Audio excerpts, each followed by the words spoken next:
Did you know that between 12th century and 19th century, the Oromo had one of the strongest military in the Horn of Africa? The military was well organized, structural called Gadaa, which ensure power sharing amongst the people.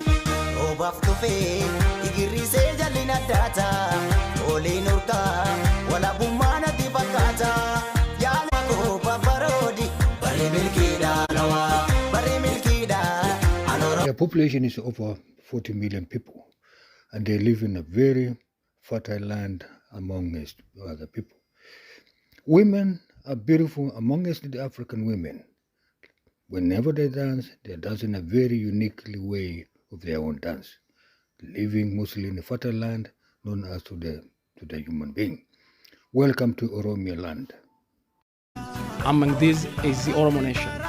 The Oromo nation belongs to the Cushitic linguistic stock. Since 1991, the Oromia regional state has been established within the federal government of Ethiopia. Oromia is the largest as well as the most populous of all regional states of the country. Addis Ababa, or Finfinne, is the capital of the Oromia region as well as that of the federal government of Ethiopia. In Oromia, agriculture is the dominant sector of the economy. Most of the Tulama and Mecha Oromo are farmers, whereas Borana, Gabra, and Karayu Oromo are pastoralists, and Guji, Arsi, and Itu Oromo are agro-pastoralists. The Oromo are known for their remarkable indigenous democratic sociopolitical system known as the Gadaa, which they have kept working until today. Gadaa divides the stages of life of individuals from childhood to old ages into a series of formal stages. As soon as a child is born, he is recruited into the appropriate party, which is 40 years behind his father, and joins the first grade named Dabbali. The Dabbali are sons of the Gadaa class, who are in power as leaders of the Oromo. The Dabbali grow their hair long and decorated with cowrie shells. This hairstyle is known as Guduru. At this age, they perform light work and are confined around their parents' hearts. The mothers of the Dabbali are greatly honored. Their blessings are sought by women. Dabbali Ali, may you give birth to Dabbali and enjoys a variety of privileges among the society. The Borana are a pastoralist ethnic group living in southern Ethiopia and northern Kenya in parts of Isiolo, Marsabit and Moyale. The Borana are one of the resulting groups of Oromo migrants who left the southern islands of Ethiopia in 1500. Borana, a dialect of Oromo language which is part of the Cushitic branch of the Afro-Asiatic family of languages. Dibayu is an annual ceremony that showcases and defines the cultural identity and indigenous belief system of the Boran people. This ceremony is held after the long rains as a thanksgiving for their abundance and also for prayers to protect them from any calamities in the future. The junior Game joins the third grade called the senior Game or Game Gugurdo, which opens without any formal ceremony. The boys mark their passage into the grade with a slight change in hairstyle. That is, the shaven part of their hair would be smaller than in the previous grade.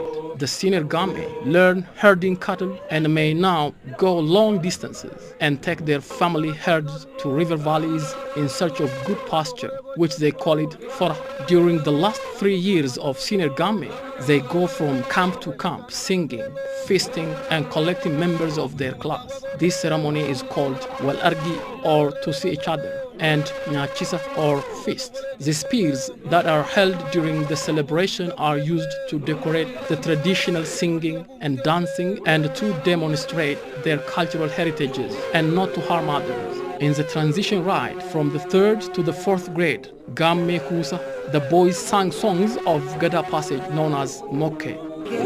Oromo are a Cushitic ethnic community. They are living in the Oromo land, part of Ethiopia, spread all the way to northern Kenya, Marsabit, Isiolo, and Tana River. They speak Cushitic language, which is Afro-Asiatic. The population is more than 41 million people and among the largest ethnic group in Africa.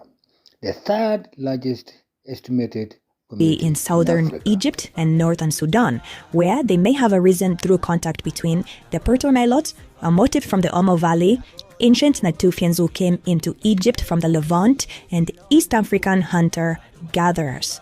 Their closest cousins are the Somali and the Afar people. According to iDNA analysis by Herbo in 2011, around 82% of Oromo in Kenya carried a paternal E1B1b haplogroup. This lineage is most common among local Afro-Asiatic-speaking populations. The percentages will vary amongst different Oromos depending on their location.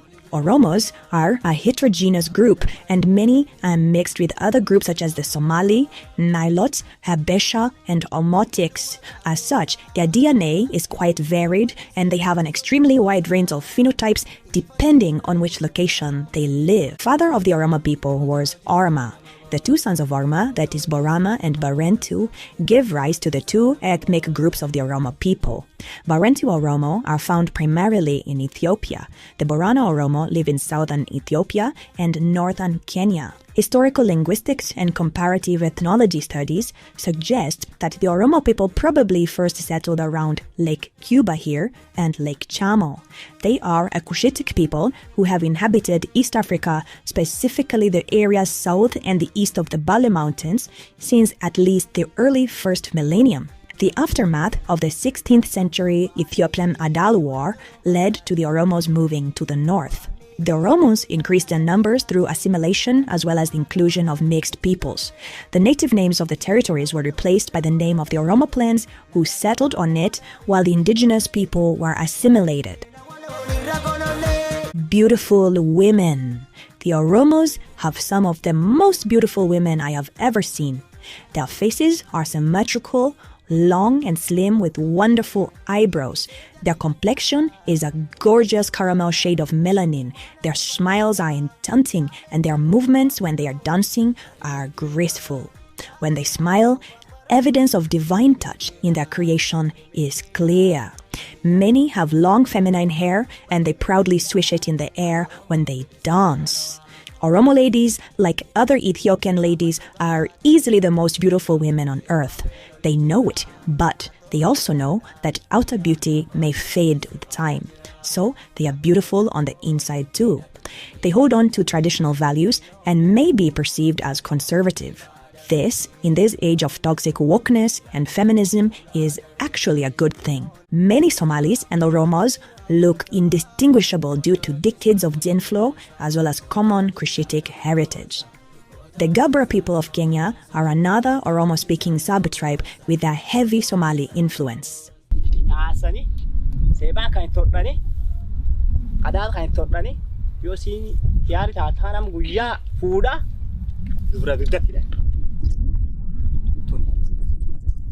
Oromos largely live in the more fertile southern, central, and western Ethiopia. There is less food insecurity, and basically it's not as difficult to acquire as they are for Habesha or Somalis. The majority of the Oromo people are farmers. Almost 90% of them live in rural areas and work in agriculture. They are known for producing coffee and pulses. They live in some of the most beautiful fertile lands in Ethiopia. A small percentage, specifically the Borana Oromos, live as nomads and keep traveling while tending to their animals at the same time. Oromo language is an Afro-Asiatic language that is written in the Latin alphabet and has a very complicated phonology. Unlike other languages in Ethiopia, like Amharic, Oromo is a macro language which can be defined as a group of individual languages which are closely related to each other and are considered as a single language in certain contexts. The first Oromo radio broadcasting station was not even based in Ethiopia, but in Mogadishu. The ban on the language would only be lifted in the early 90s. And that is why the Oromo speak it proudly today as an act of resistance. More than 35% of Ethiopia's population are Oromo mother tongue speakers, which makes it the most widely spoken primary language in Ethiopia. It is also the most widely spoken Cushitic language and the fourth most widely spoken language of Africa after Arabic, Hausa, and Swahili. Oromo people have been persecuted and discriminated against for various reasons. There are documented human rights violations against the Oromo in Ethiopia under 3 successive regimes. Most of the Oromo families had to change their names to Amhara to attend school. Both peaceful integration and violent competition between Oromos and other neighboring ethnicities such as the Amhara, Sidama, Afar, and the Somali adversely affected politics in the Oromo community. Dibayu is an annual ceremony that showcases and defines the cultural identity and indigenous belief system of the Boran people. This ceremony is held after the long rains as a thanksgiving for the abundance and also for prayers to protect them from any calamities in the future. This ceremony is done at Bururi Uran in Sololo, Marsabit County. The site lies in a vast sacred area where other important sacred sites like the sacred grave of Borunoko is located, and also where the Gadamoji shaving ceremony, which only happens after 8 years, is held. The ceremony is a 3-day-long activity with distinct and equally significant rituals and a complex belief system. The inception is the Dibayu, followed by the Ulugo, passing through the path, and finally the Buluk ceremony, traditionally prepared maize that is done on the last day. Mzekosi Adi, who is from Karayu Kiche's sub-clan, heads the ceremony. In case of his absence, any other member from his clan can preside over the ceremony. Dibayu is a curtain raiser done on the 3rd day of the 6th month of the year after sighting of the new moon.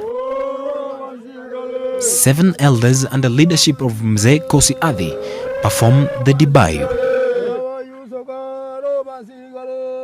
Early at dawn, each of the 7 elders will do certain rituals at their homes before they all converge at Mzee Kosi's house. They will then proceed to Bururi Uran site, where prayers are done. At the Bururi Uran, they do pray as they soothe the branches with fat and milk.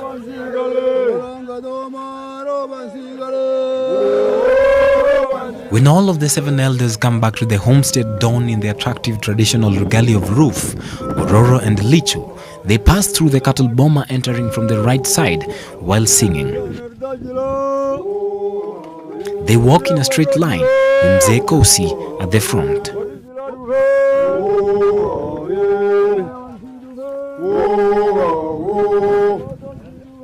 They will go around and come back again, passing through the cattle boma. They then head to Mzee Kosi's house, but they are not allowed to enter immediately till after Mzee Kosi has performed certain rituals inside. In the house, the wife prepares a mixture of milk and idi branches on a traditional stool, then positions herself in one corner of the house. Mzee Kosi enters and washes his face with the milk that's prepared for him, signaling a go-ahead for the wife to come out from the corner she had placed herself. After this is done, the other 6 elders are now allowed to come in. They leave their Ororo at the entrance of the house and go in one after the other to perform certain rituals. Uluko is done and every herd has passed through. Women proceed to Bururi to lay branches, put coffee berries and tobacco and smear fat on it as a sacrifice to pray and get blessings. They then converge to start singing Karile, songs praising men and fine tunes of traditional Borana genre.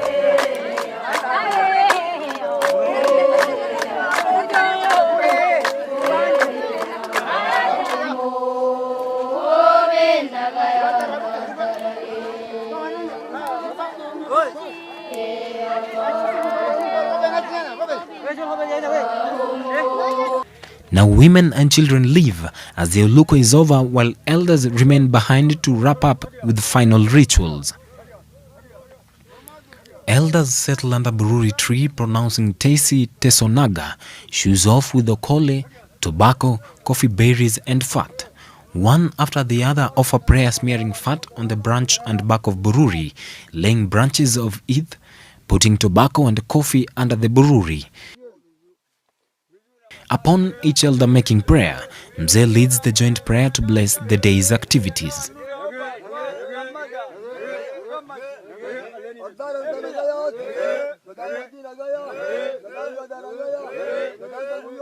They live some meters away and sit down to observe a ritual to symbolize blessing of rain. Here, they squat and pretend to urinate while holding their private parts, shouting Lolas. Then they leave the site singing Roban Sigale.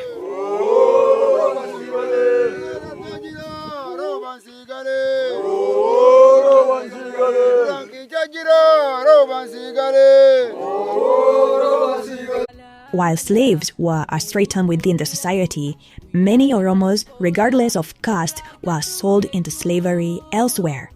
By the 19th century, Oromo slaves were sought after, and a major part of slaves sold in Gonda and the Galabat slaves markets in Ethiopia-Sudan border, as well as the Massawa and Tajura markets on the Red Sea. There was also a large slave market at Al-Hodeida on the coast of Yemen. In the evening before sunset, women fetch gale and a gomti tree to take home. They then place them on each side of the cattle boma and homestead. Gale is also laid on the entrance as a sign of blessing the boma and the cattle. This is done by women only. Late in the evening, when the cattle come back to the boma, another ritual is performed. The kraal is enclosed by the firstborn of the family, and all milk that had remained during the day's ceremony will be poured on to the largest bull in the boma, also known as korm in Borana. If the boma has no korm, the milk is poured at the center of the boma, since the entire ceremony is done for livestock and signifies the large quantity of milk which they expect to collect after the prayers. In the evening, women prepare bullock, which is a mixture of fresh maize and millet. This will be cooked overnight in preparation of next day's bullock is observed on the third day. Fire is lit very early in the morning at the cattle boma, with the herd still in the boma. Then bullock, which was cooked overnight, is brought and placed on the fire, and the fat on top is removed gently using cooking spoon and given to Mzee Kosi, who applies on his navel and that of his children. He then applies it on butume, a traditional dough, for the cattle boma and also to the largest bull inside the boma, before doing the same to the remaining herd as a sign of blessing them all.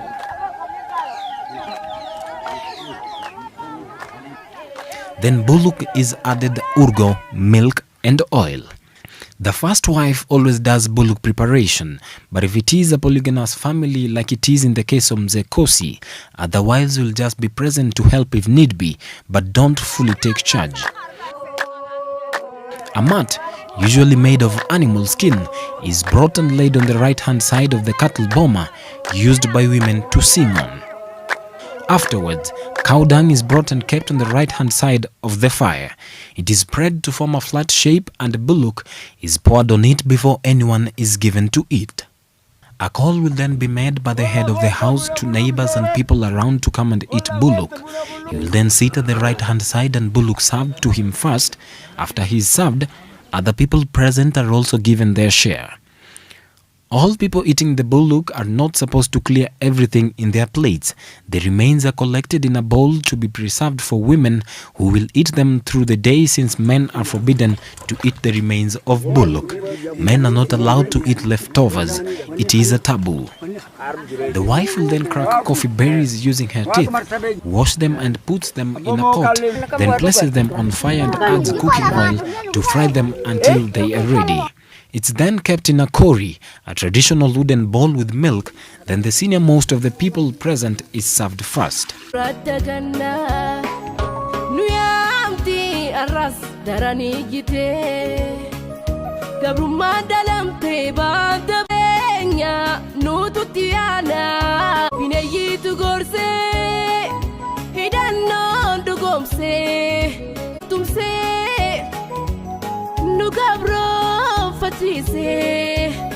Jalanko anole, digadangalasan, imame kama.